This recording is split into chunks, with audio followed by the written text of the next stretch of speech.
The phone rang, a mundane sound that shattered an ordinary Tuesday afternoon and forever altered the landscape of our family. My grandma, a woman whose life had always been a tapestry of quiet resilience and unwavering common sense, answered it, unknowingly stepping into a meticulously crafted trap laid by unseen predators. Before we dive into the chilling details of how my grandma was tricked by a fake tech support call, please make sure to subscribe to the Elder Scam Stories channel. We aim to shed light on these devastating incidents and help prevent them from happening to others. And let us know in the comments where you're watching this from. Your engagement helps us reach more people. My grandma, Elsie, was 82 years old, with a quick wit and a twinkle in her sharp blue eyes that belied her years.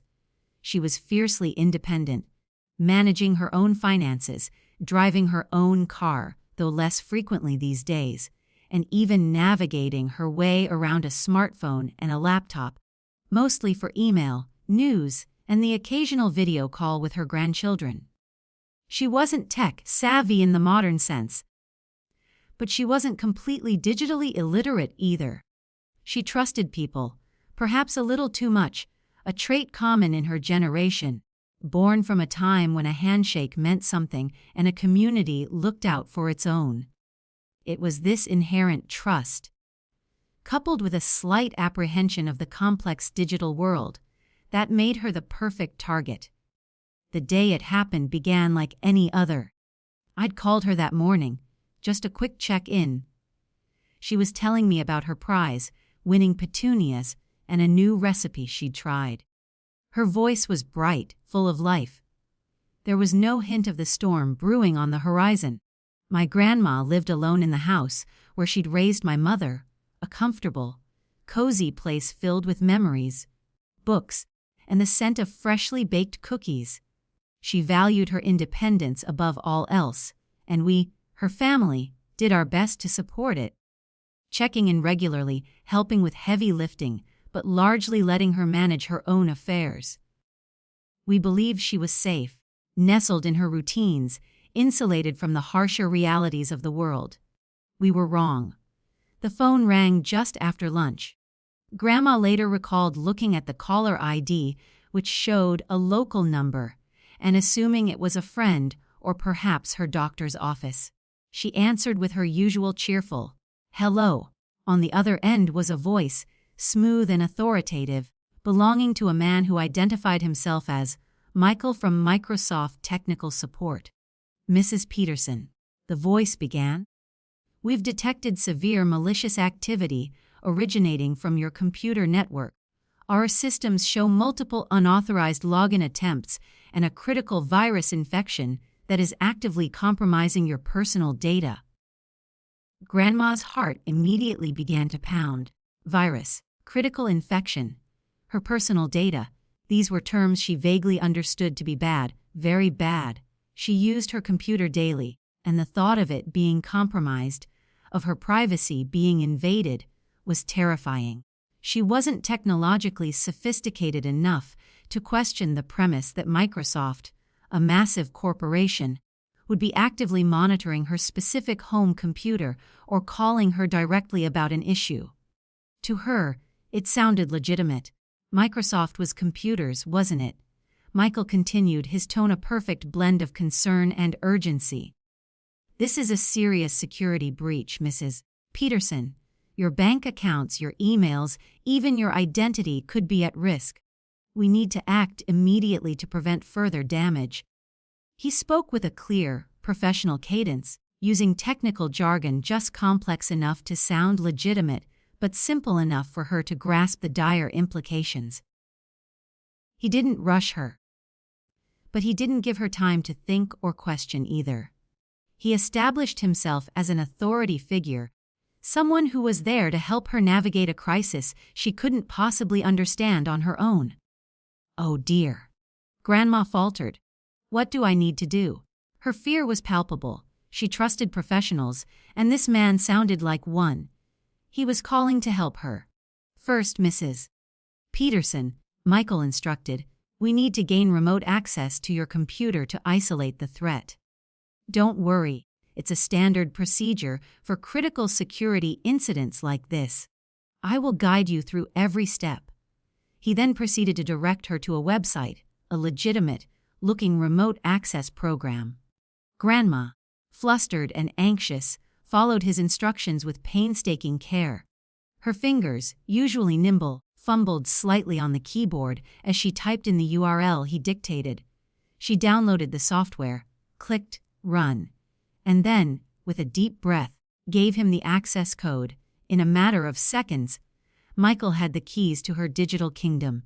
She watched, mesmerized and terrified, as her mouse cursor moved across the screen as if by an invisible hand. Files opened and closed, windows flashed, and lines of code scrolled past. Michael narrated his actions, his voice a steady, comforting presence through the speakerphone. "See here, Mrs. Peterson, this red line indicates a severe network intrusion. And these logs. They show unauthorized access attempts every few minutes." He was fabricating evidence, creating a theater of fear right before her eyes. He opened the Event Viewer, a standard Windows utility that, to an untrained eye, looks like a chaotic mess of warnings and errors. "This is all highly unusual activity," he murmured gravely, pointing out innocuous system messages as if they were evidence of sophisticated cyber warfare. He showed her fake pop-up windows, designed to look like official security alerts, blaring warnings about Trojans, spyware, and ransomware. He even pulled up a document that appeared to be a criminal investigation report, complete with official-looking logos, claiming her IP address had been linked to illegal activities, further escalating her panic and cementing the idea that she was in serious trouble, and only he could help. Grandma felt a profound sense of shame and panic. She, Elsie Peterson, involved in something illegal. It was unthinkable. "Don't worry, Mrs. Peterson." Michael's voice softened, almost paternal. "We're here to help you resolve this. We're running a deep scan now, identifying all the corrupted files." The screen displayed a progress bar, inching slowly forward, designed to give the illusion of complex work being done. The scan took what felt like an eternity. Throughout it, Michael kept up a steady stream of reassuring but urgent chatter, ensuring Grandma remained focused and too overwhelmed to think clearly. Finally, the scan completed, and the results were, predictably, catastrophic.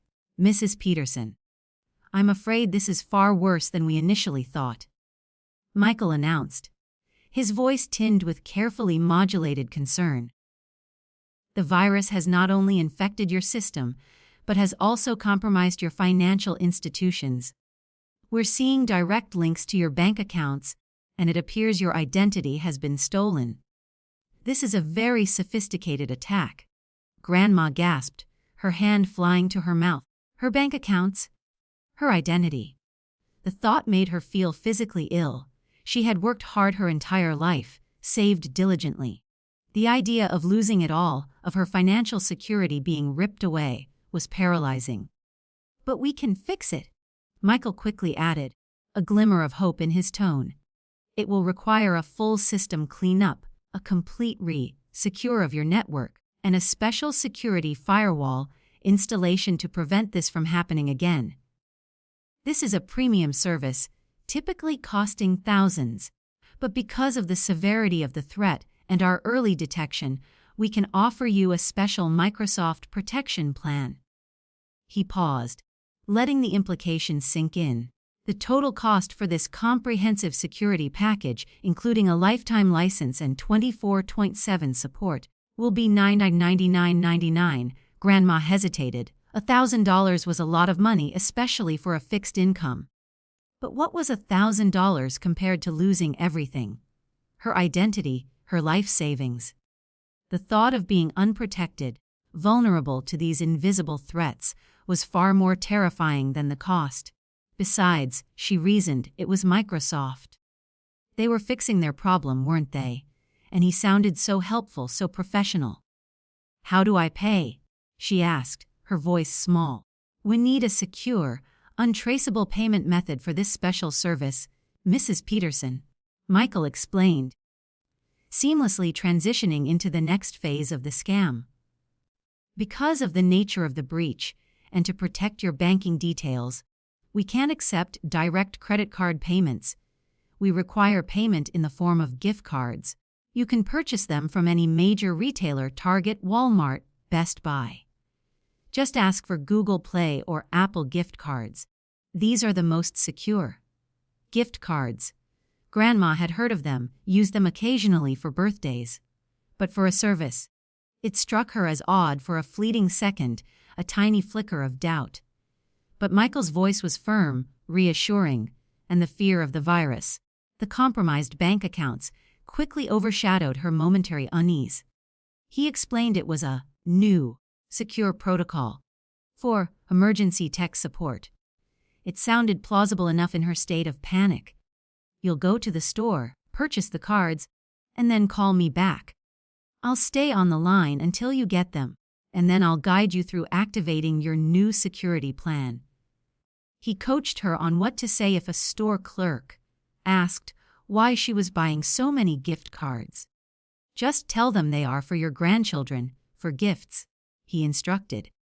Sometimes store employees can be nosy, but it's none of their business, is it? Grandma, still reeling from the shock of the virus and identity theft, agreed. She hung up the landline, grabbed her purse, and headed out the door. Her usually brisk walk was now a shuffle, her mind a whirlwind of anxiety. She drove to the nearest grocery store, which also sold gift cards. She felt a strange sense of urgency, as if the virus was still actively chewing away at her life while she drove. At the self-checkout, she tried to buy 250 Google Play cards. The machine beeped, and a red light flashed. An employee, a young woman with a kind face, came over. "Mom, are you sure about these? That's a lot of gift cards." Grandma remembered Michael's instructions. "Oh, yes, they're for my grandchildren," she said, forcing a smile. "Holiday gifts, you know." The lie felt heavy on her tongue. The employee nodded, perhaps a little skeptical, but completed the transaction. Grandma paid, her hands trembling slightly as she clutched the crisp, new cards. She drove home, the weight of the task ahead pressing down on her. As soon as she was back in her kitchen, she called Michael. He answered immediately, his voice warm and congratulatory. "Excellent, Mrs. Peterson! You've done well. Now, just read me the numbers on the back of each card." Grandma, exhausted but relieved that the ordeal was nearing an end, carefully scratched off the silver strips and read the codes aloud. With each number she uttered, Michael's tone grew more pleased, more reassuring. He confirmed he had successfully redeemed the codes and promised her the security package was now active. "Your computer is now fully protected, Mrs. Peterson. You have nothing to worry about. We'll be in touch if any further issues arise. But your system is now ironclad." Grandma hung up, a wave of profound relief washing over her. She felt like she'd just survived a major crisis. The fear, the panic, the shame, it all subsided, replaced by a fragile sense of security. She looked at her computer, now supposedly clean and secure, and felt a strange mixture of gratitude and emptiness. She had just spent nearly $1,000, but at least she was safe. But the nightmare was far from over.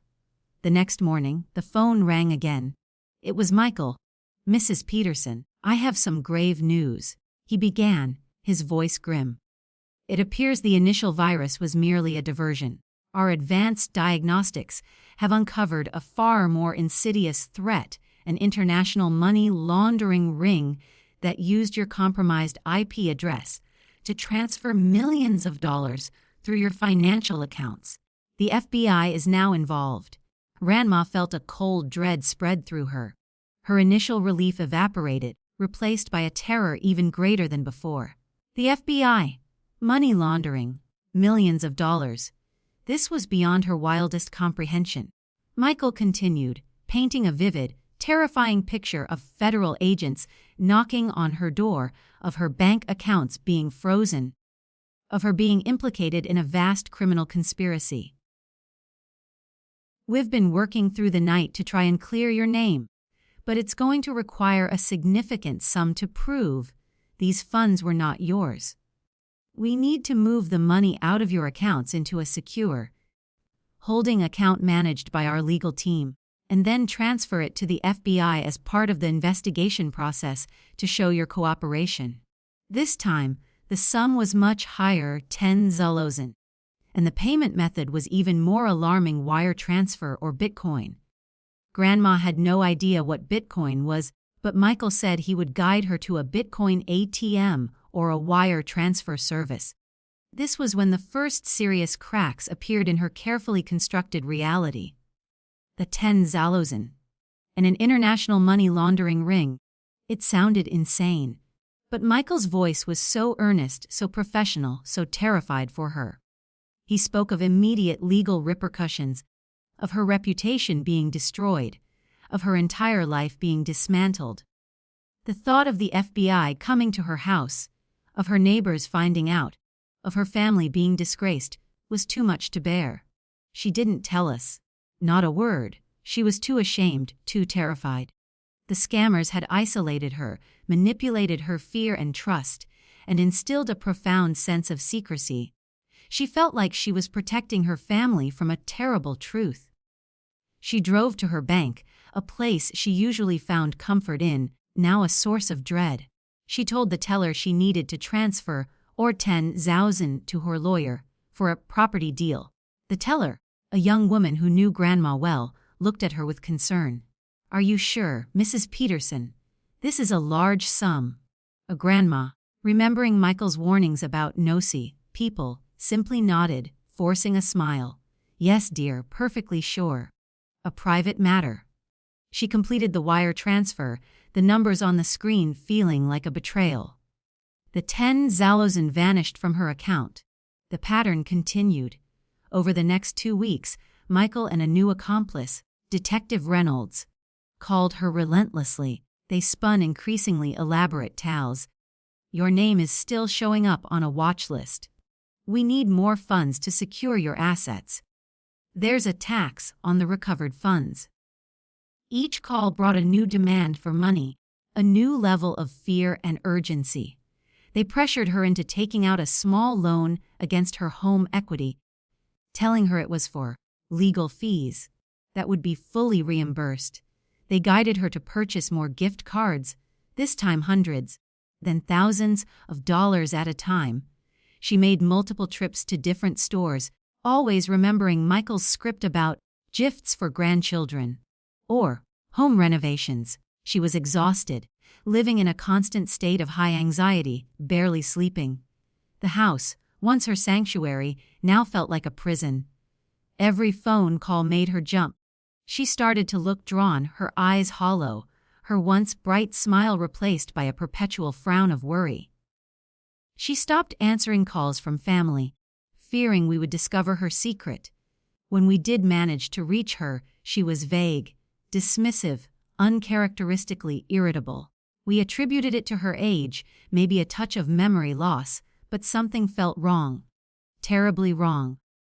The breaking point came when a sharp-eyed clerk at a different grocery store noticed Grandma attempting to purchase several $1,000s worth of gift cards.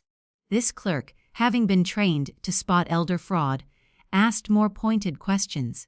When Grandma stuck to her story about gifts, the clerk gently suggested she speak to her bank or a family member. This small crack in the scammer's control allowed a sliver of doubt to finally penetrate Grandma's terror.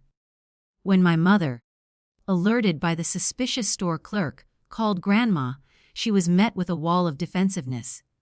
My mother, alarmed by Grandma's voice, immediately drove over.